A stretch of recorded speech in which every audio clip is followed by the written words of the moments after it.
Au début, Ben a trouvé l'Omnitrix, lui donnant le pouvoir de 10 extraterrestres. Les Omnitrix sont apparus à des moments clés de l'histoire. Mais que se serait-il passé si Ben avait trouvé l'Ultimatrix dès le début? Une version ne donnant que les versions suprêmes, cela aurait-il causé plus de destruction? Ou les combats contre ses ennemis auraient-ils été plus brefs? Merci à César Hart. Les 10 extraterrestres initiaux ont une forme suprême et aujourd'hui, nous allons découvrir leurs capacités lors de leur début.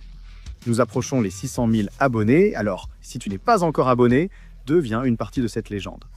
Je ferais mieux de me taire pendant un mois. Et on commence.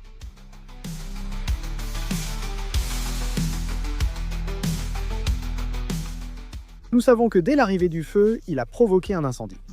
Dans sa version ultime, il apparaît comme une masse de lave bleue représentant le degré de combustion le plus pur. Ici, comme avantage, les roches de son corps sont remplacées par du métal en fusion. Ses pouvoirs ont considérablement augmenté, lui permettant de manipuler la lave grâce à une température et une durabilité accrues. Le grand problème est que son extrême chaleur pourrait mettre en danger quiconque se trouverait à proximité. C'est pourquoi cette version aurait des difficultés lors de ses débuts, brûlant toute la forêt en quelques instants. Et il est fort probable que le grand-père, Max et Wendy n'aient même pas le temps d'intervenir.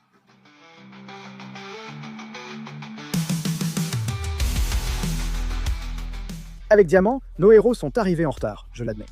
Le robot géant de Vilgax a causé beaucoup de dégâts, et je dirais même quelques pertes importantes.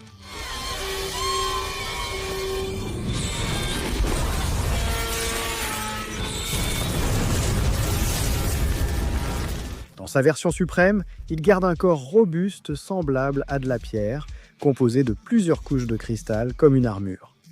Quant à ses pouvoirs, il est plus fort et plus résistant. Il peut aussi générer des couches de cristal à sa guise. Il est maintenant immunisé contre les vibrations soniques et peut tirer des rayons d'énergie lumineuse depuis ses mains, comme ceux de pierre. C'est logique car leurs espèces sont apparentées. Dans son évolution suprême, il possède une capacité similaire. Ça semble assez logique et très utile puisque Diamant Suprême serait intervenu dès le début avec un rayon d'énergie mortel. Cela aurait permis d'éviter de mettre en danger autant de personnes ainsi que des biens privés.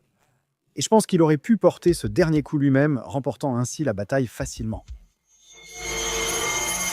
Voyons si ça te plaît, Technophénomène.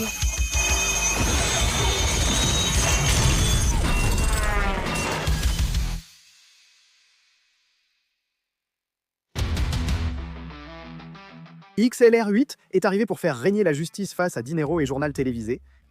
Nous sommes tous d'accord que ce qui leur est arrivé est bien. La version suprême lui a maintenant donné un costume hybride mi-Vélociraptor. En termes de pouvoir, il est bien plus rapide, atteignant la vitesse de la lumière, avec des pensées et des réflexes accélérés. Et en plus, il peut voler en utilisant ces choses mais qui sont littéralement des ailes. Contrôlant désormais la friction à grande vitesse, il a évolué jusqu'à générer de l'énergie statique pour attaquer. Une bombe digne de l'histoire. Je pense que j'aurais tout fait plus vite.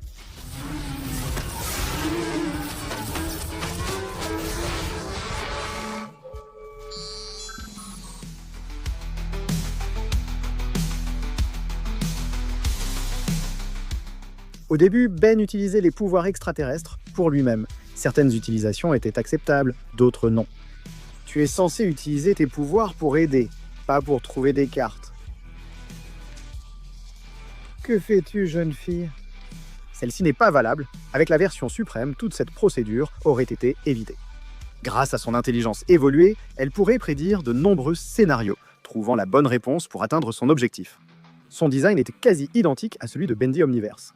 Avec la grande différence que maintenant, ses membres sont plus proportionnés, ce qui donne l'impression d'une évolution plus naturelle.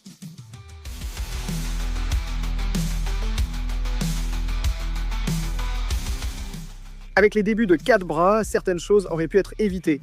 Ben a enfin trouvé un extraterrestre avec qui utiliser la force brute. En revoyant cet épisode, j'ai trouvé assez étrange que 4 bras n'aient pas pu vaincre un simple mammouth. La version suprême de 4 bras devait ressembler à l'original, mais en version plus massive, en élargissant son torse et allongeant ses bras. En ce qui concerne ses pouvoirs, il est beaucoup plus fort, il est légèrement plus grand et certaines parties de son corps sont durcies, ce qui pourrait servir d'armure pour sa défense. Son nouveau pouvoir lui permet de diviser ses bras jusqu'à 8, dotés d'articulations spéciales, leur permettant de se plier vers l'arrière, lui offrant la capacité de combattre plusieurs ennemis dans toutes les directions. Le pouvoir suprême de ce 4 bras aurait anéanti ce mammouth, aurait évité d'endommager une partie du musée, attrapé le docteur Animaux et même vaincu son dinosaure. Et évidemment, il aurait évité l'enlèvement de ce piaf de Wen. Et au cas où ce piaf se serait quand même enfui avec Wen, les bras supplémentaires de 4 bras auraient neutralisé le piaf, sauvant ainsi sa cousine et sauvant la situation.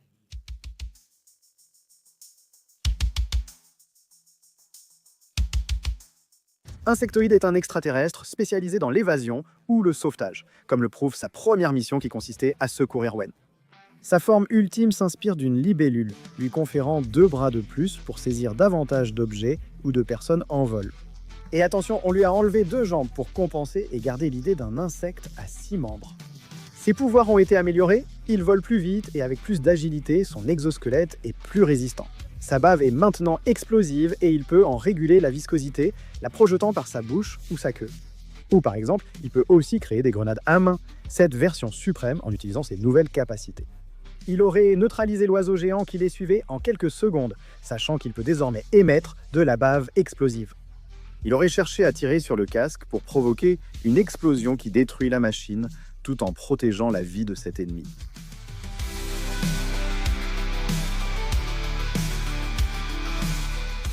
Aquatic est un extraterrestre intimidant et létal, surtout dans l'eau, son élément naturel.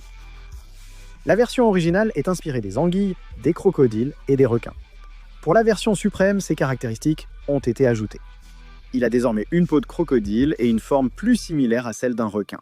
Il a sacrifié son antenne pour obtenir de nouveaux pouvoirs, notamment la capacité de respirer à l'intérieur et à l'extérieur de l'eau. Sa force provient de son anatomie et de sa peau de crocodile. Il peut désormais générer de l'électricité, à l'instar de certaines anguilles électriques. Cette capacité aurait été idéale contre Iron Man, car son électricité aurait désactivé les circuits de l'armure. Malgré tout, je ne changerai rien à cette poursuite. L'apparition du Kraken et l'exploration d'un élément inédit ont été marquantes. C'est l'une des poursuites les plus épiques et les mieux réalisées dans Bendix.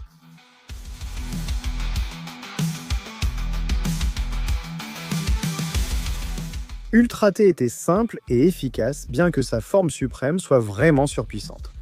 Son apparence est plus métallique avec davantage de circuits. Sous cette forme, il contrôle totalement les nanites composant son corps, ce qui lui permet de devenir solide, liquide ou un nuage technologique.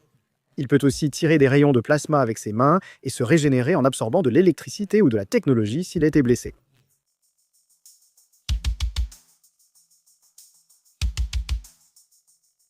Fantasmatico peut être un véritable méchant, car c'est la vraie démonstration de l'Omnitrix. Ou peut-il servir à cela? Peux-tu entendre l'océan? Perdante.